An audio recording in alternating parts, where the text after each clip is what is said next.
Magandang gabi, Pilipinas!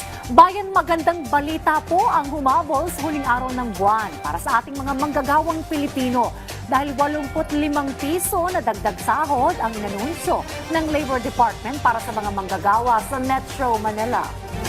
Hahatiin sa dalawang bugso ang aumento sa July 19, 2026 at January 20, 2027 kung saan mahigit 1 milyong minimum wage earners ang inaasahang makikinabang. Yan ang ulat ni Gab Villegas. 2 taon ng security guard si Marian at minimum wage lang ang kinikita. Kaya naman mas naghihigpit siya ng sinturon pagdating sa pagkain. Ibis na karne yung kakainin mo, di gulay na lang, o-orderin mo.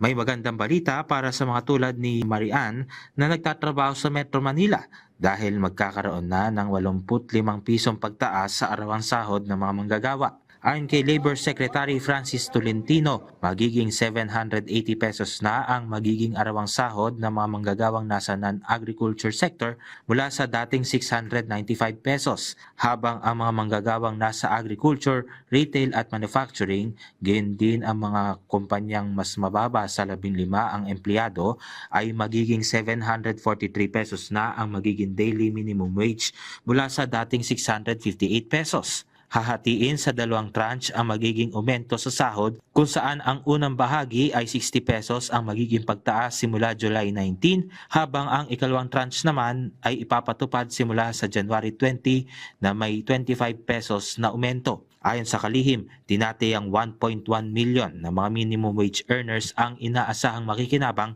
mula sa nasabing wage increase. Kinikilala ng pamahalaan ang dagdag sahod para sa ating manggagawa, hindi lamang bilang usapin na talagang nasa halaga ng araw-araw nakita, ito ay pagkilala sa sipag at ambag ng bawat manggagawang Pilipino.